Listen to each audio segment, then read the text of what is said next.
What's up, everybody? You are listening to the Credentials Unscripted podcast. I am your host, Matt Sterenberg, and we've got another phenomenal episode for you today.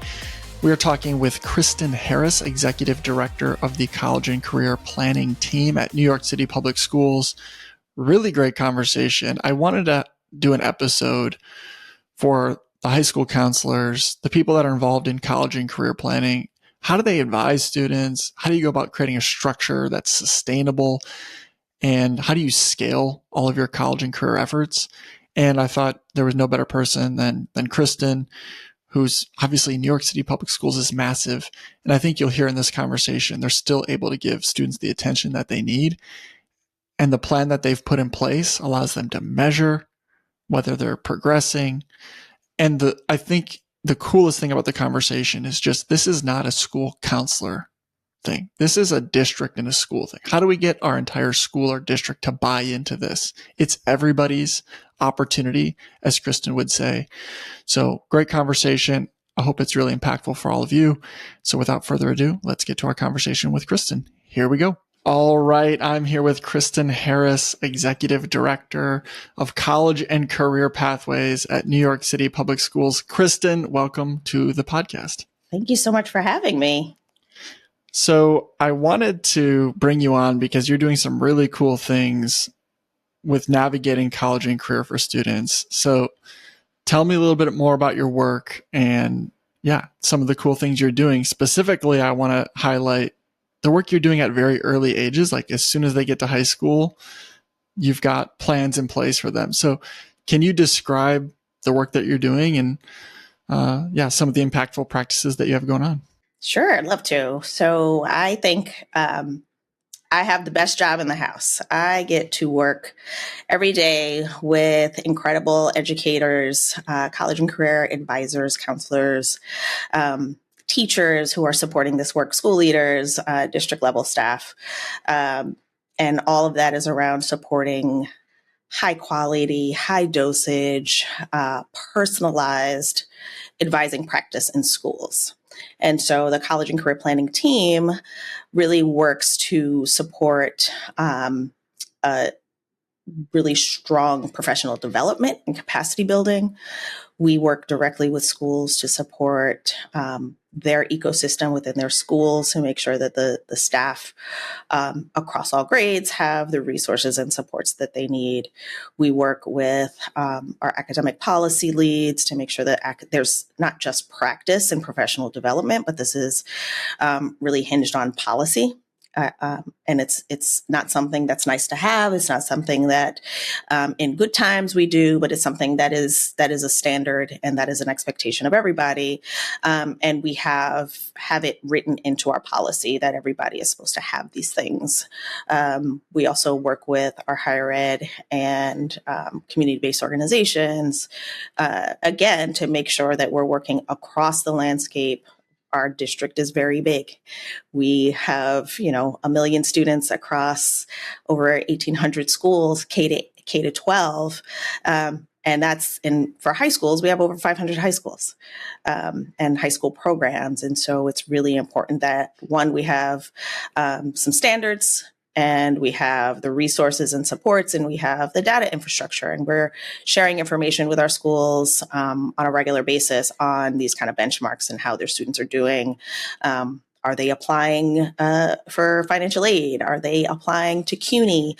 Are you meeting with them one-on-one, and is that documented? So we're really making sure that we have both the checks and balances, but really we're taking a human perspective at this, and we are meeting schools where they're at to build their capacity so that they are doing this at a high quality, no matter what kind of students they have, no matter where a student chooses to go after high school, and making sure we have a standard for when we do that. So you mentioned early, right? And the earlier, the better. Right now, we are focusing on our high school, so 9 through 12, and we have a career navigation roadmap. And that really is our blueprint. That is our framework for defining what we mean when we say the term high quality. We say that, but what does that really mean? What does that mean for the experiences that students need to have? What does that mean for the way schools need to program a day, and how do they incorporate that in their day. And so our roadmap really outlines how students need to examine and explore and prepare and apply, to make those informed decisions, no matter where they choose to go. And those decisions are informed by experiences that they've had across their high school journey, not just what happened at the very end of their high school journey. You hit on so much there. The word that jumped out to me was personalized. Mm-hmm. There's a lot of people listening to this, and you're in New York City public schools, right? So the scale of what you're doing is massive. But you talked about one-on-one. You talked about personalized.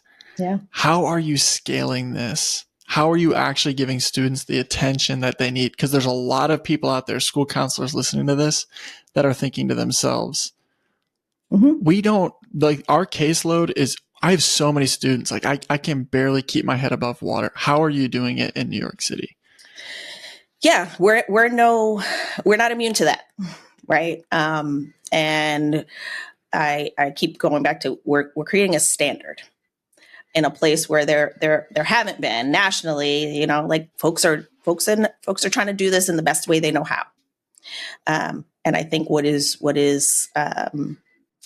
unique about what is happening in New York City and New York City public schools is that we have an entire office that's focused on making sure that students have what they need to land firmly in a pathway of their choice that they've had some experience with, that they maybe have had a little bit of a head start where they've gotten some internships or some work-based learning and early college credit. And so they are being informed across that journey. And so it's really not about one person. And that's what is important also. This is not about a person doing this. This is about a school taking an approach to support this work. And it happens in a lot of different ways. I mentioned our citywide ecosystem. We have incredible partnerships with our CBOs and our higher ed partners. And so some of that work to scale means that we have to be innovative and we have to be collaborative, because these are all of our students. And this is not a us challenge. This is not a New York City public schools challenge. This is an all of us challenge. And we all need to come to the table to figure out solutions. And so some of the ways we do that is with partnerships with CBOs. We have CBOs that work directly in our schools to build that staff capacity, to help fill in the gap of the students who have some of the most need, some of our students who really need high intensive one-on-one support. It's really about everybody coming to the table to create some solutions. And so we have a lot of different ways where we have like large scale initiatives. We have approaches and work that we do directly with schools to figure out how do they use the resources that they have, and everything in between. So schools have access to digital advising tools. And so they have platforms that they use to help maximize efficiencies, right? And be able to share information, help students move through the exploration process through those digital advising tools. And so some of that creates the efficiencies. And so one-on-one personalized doesn't only mean me, a counselor, is meeting with you, a student, and it has to happen. And that's the only way it happens. It happens in a lot of different ways to personalize an experience for a student. And so what we want to do is have these resources and tools to maximize the time that counselors do have one-on-one with students. And so we help them figure out, how do you do this in class? How do you push in? What are the workshops you need to do? What's the information that everybody needs to have? And then what are the conversations that you need to have individually? Because there's all of those things need to happen. We also have large scale initiatives that are campaigns just to make sure students know that you have a place at a higher ed institution. And so we're in our second year of a welcome letter campaign with both our city university system and our state university system. And What that is essentially an affirming message, a letter that goes to every single graduating senior saying, you have a place at CUNY, you have a place at SUNY. And during this period of October, you can apply for free. And so, I love this idea because that it is, works for yeah, everybody, right? yeah, If you're a CUNY or a exactly, SUNY and you're in the admissions office, exactly. phenomenal. Like, we want people to know that we are an option. That's what every admissions office Mhm. wants, right? We want you to think about us as you're thinking about college. Exactly. So for them to get a letter, I think it makes it way more real for them. Like, Mhm. I've got something here. Mhm. Yeah. And so we use those as those momentum builders for the work that both our students need to do and our counselors need to reinforce and facilitate. And so it's a multi-pronged approach to make sure that schools can maximize what they're doing and how their programming experiences for students, and counselors and advisors can maximize the time that they have with those young people. One of the things that really sticks out to me, and you've got a great post-secondary planning kit. Like, you've got a great document that starts in ninth grade. It breaks down with examine, explore, engage, experience. And you've already highlighted how important experience is. But like, that's phenomenal. I think one of the takeaways for other school counselors is just to have a plan, to have it be built in, instead of saying college and career readiness is important. It's like, well, what's our methodology? So it doesn't have to be the exact methodology that you have in New York City, but have a point of view of how we're going to do this, because then it holds you to something. Like, did we actually examine? Do we have the experiences? And that, because you're now measuring it, then you're like, okay, what are our work-based learning experiences? Mhm. Like, we're making this part of the ecosystem rather than just doing everything ad hoc, which I think is phenomenal. Yeah. Yeah. We've kind of outlined the recipe, but with any recipe, you have the base and then you figure out how you make it your own. You figure out, well, maybe I'll add a little bit of this and less of this, or I'll add something that they didn't even think about because that makes the most sense for my palate, right? Same thing with a school. Schools have very unique cultures and specific needs of their students that change year to year, depending on the cohorts you get, or are unique to their neighborhoods, right? Or the makeup of the school or the theme of the school. And so, while this is a blueprint, a frame, but it offers enough specificity and generalization so that you can make it your own and really do what makes the most sense for your students and your community and the resources that you have. But it's accessible for everyone to dig into and see how they can embed the practices into what they're doing with their students. And again, it's across the student's experience. Creating a strong plan is not a point in time. Creating a strong plan means like you're developing over time and over a number of years with all of those components so that you have an informed decision. And we call it a career navigation roadmap on purpose because every student is choosing career. We all are in a career. Everybody is choosing a career ultimately. And so, how do we help students see the different ways, the different options, the possibilities of the pathways that are available to them as early as possible so that they can make informed choices throughout their high school journey, not at the end, not knowing that the things that they did in ninth grade impacted what was going to be available to them in 11th grade. So I it's love really the way about you breaking it frame down. that, because what's been the conversation over the last many years? Are you college or on the career pathway? Right. It's like this It's not binary, like or. either or. And the way you're framing it is, it's all career. Like, unless you want to go to college for the next 12 years and get your PhD and like just be Right. a forever student. That framing, I think, needs to be more prevalent, because we're so often, what Yeah. box are you in? And the focus is, no, it's always career. It's Mhm. always career. It's just a matter of what's your pathway to get there. Right. And I said career, not job. Yeah. Like, we're not tracking into jobs. We're helping students understand on ramps and off ramps into the sectors and the fields, of interest or the sectors and fields that they didn't even know existed because they've tapped into some things that speak to them early on before they even get to whatever that next step is after graduation. So we're looking at the next step, but we're looking beyond the immediate next step after graduation so that they really feel like they have a firm understanding of how to navigate that, because it's more of a jungle gym than like a straight track. And so we want to make sure they know how to navigate that. One of the challenges of being a school counselor is you become the overflow of a lot of things, right?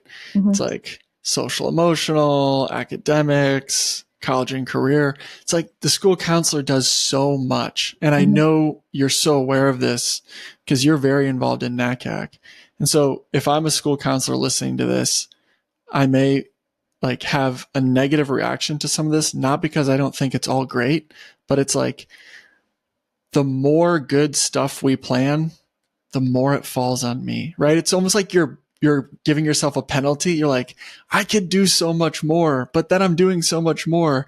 How do you balance, like, we have to treat our people well in order so that they can serve students? It's a fine line. How do you begin to conceive of that in your position? That's a great question. And I've been doing this work for a long time, and I wasn't always at Central. I was doing this work in a school for many, many years before coming here.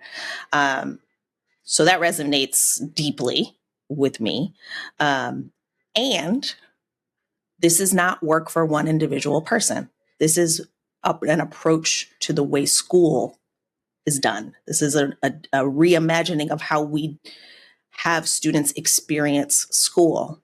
And that means everyone has to be a part of this and everybody has a role to play. This is not all work for a school counselor to do. This is not all work for one person to do. And that also is how we are approaching this work in our professional development and how we're tuning schools into the roadmap. We're bringing school teams together. This is a school team approach. In addition to the content of how to do this work, we're also teaching schools how to team. How do you do this in a team? How do you work as a team? School leader, how do you identify priorities, identify resources, both financial resources, but also just staff resource, places in the building for you to do these activities, right? All of that is required for this to be done well. It can't live within one person, because when that one person decides to transition, all of that institutional memory leaves with that person. So it's really about embedding this into the practice of the school and the culture of the school and the way the school functions and programs its experiences for students. And this is embedded in many different places, not just in the conversations that a student will have one-on-one with a counselor. Making it college and career everybody's responsibility, making it more missional rather than the role of one department. Yeah. I think that's a great framing. Yeah. It's all connected, right? And, I mean, what are we doing this all for anyways, right? It's like we're right. Ultimately getting someone to the next step. Exactly. And that's true of college, right? It's like, well, what am I here for? It's to get my next step.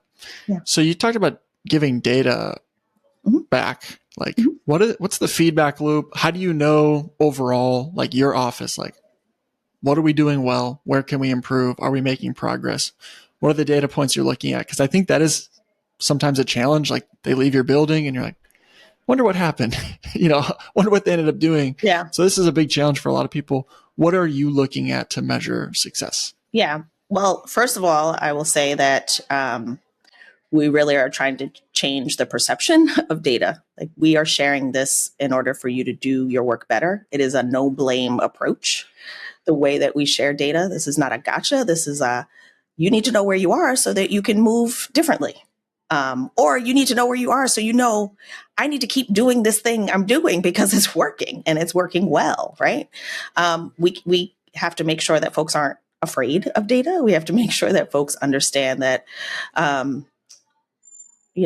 we need to be informed just as much as the students need to be informed.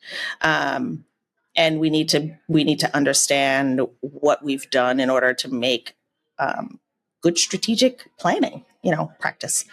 And so we we share a number of data metrics across our office. And so students that are participating in early college coursework through our partnership with CUNY and College Now. And so we're able to give that information to schools, who's registered, who's passed, who's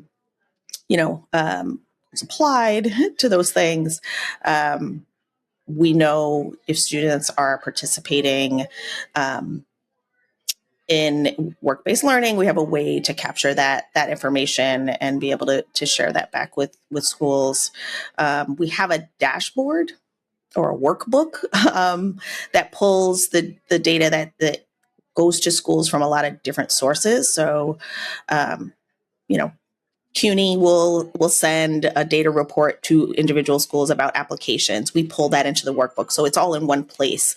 Our state entity, HESC, the Higher Education Services Corporation, that monitors and tracks all of our FAFSA completion, and our New York State financial aid award called TAP, Tuition Assistance Program. They share completion reports with us so that we can then share that back to schools, so they know which students are moving through the financial aid application process and which students are being held up by verification or other things that hold up application processing. We're able, again, to share application completion and those kinds of things, and their documentation of those one-on-one engagements and the plans. Some of those things happen across 9th through 12th, and then documenting the plan and saying okay, a student knows what they're doing. This is what their intended, next step is. Those things happen with seniors, but the one-to-one advisement sessions, that's part of state policy. And so making sure that every student has an individual progress review or an IPR, that's required by New York State.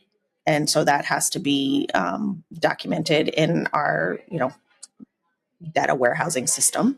And our city policy requires that there's an additional one-on-one for students that focuses on post-secondary planning. So the IPR is really about across the ASCA model, across what school counselors need to work with students. So that's academic, that's social, emotional, and post-secondary planning.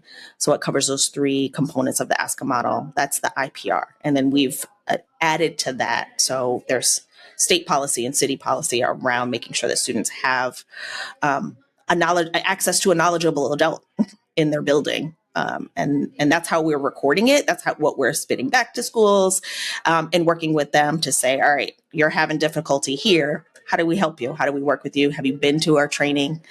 Have you attended, whatever meeting? And so that's how we're able to just be able to support all 500 schools in those kind of ways to make sure that they have the information they need to make the right decisions at the right time, with the right information. And that information is also rolled up to the district level. So our superintendents have that information also for their set of schools that are in their portfolio.